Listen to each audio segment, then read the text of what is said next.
I'm sending you one down. He's on the way.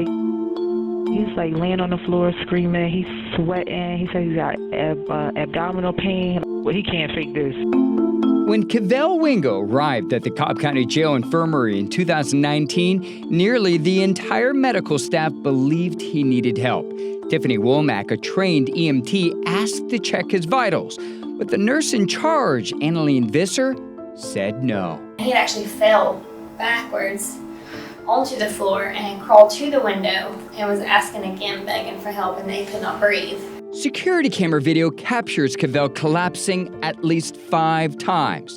The 32-year-old father was detained for drug possession. The charge nurse believed it was all an act to be sent to the hospital. You never thought that, hey, maybe I should go over here and see if anything's wrong with him? Oh, no. This is Visser in a deposition this past May, part of a pending lawsuit. Why do you say he wasn't having a medical issue right then? Because I think he was acting out. All along he was acting out, wanting to go to the hospital. And they'll do anything to go. And he would do anything to go.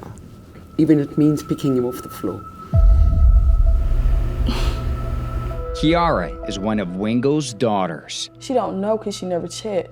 But she don't know because she never did what she was supposed to do. After growing tired of Wingo's screams for help, Nurse Visser asked deputies to put him in an isolation room. He immediately collapsed inside. Did he look like he was okay medically at that time? You know, when they act out, they do act like that. They pretend to be dead. How difficult is it to hear her say these things? Difficult because if they would have just did their job.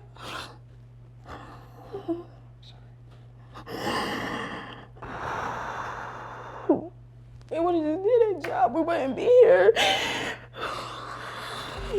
According to the medical examiner, Wingo died from a perforated ulcer. That means his abdominal cavity was bathing in stomach acid, painful and deadly. No drugs were found in his system. Is there anything that you would do different about that night? Nothing. An admission after she was already fired and a lawsuit against her and her former employer settled. Because this was the show of the day. Wow. Wingo's family filed a complaint with the Georgia Board of Nursing asking the agency to revoke Visser's license. On May 17th, the family's attorney sent this letter to the board, alerting the state it was conducting a future videotaped deposition with Visser and to reserve its ruling until it received a copy. 5 days later, an administrative law judge recommended Visser serve just 1 year probation. The nursing board could have rejected or modified the ruling, but didn't, and it never requested to review the deposition. I have a huge problem with that. Elaine Harris is a former nursing professor at Mercer University with more than 40 years of experience.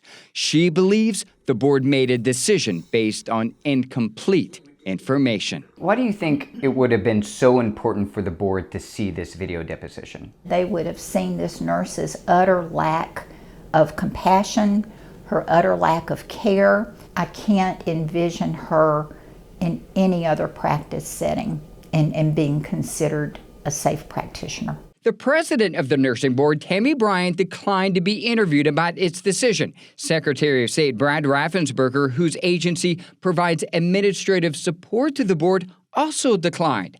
A spokesperson writing, "It does not wield any statutory authority over the individual enforcement process or otherwise influence board decision-making." If you were to had examined Mr. Wingo at that time, how long would it have taken? Maybe 5 minutes. A nurse who admits she learned nothing from her actions the night this father died, and a state board that believes she deserves to keep practicing medicine. It clearly showed either you don't know how to do your job or you just don't care. So you shouldn't be taking care of nobody. You shouldn't even be a nurse. I don't know nurses that act like that.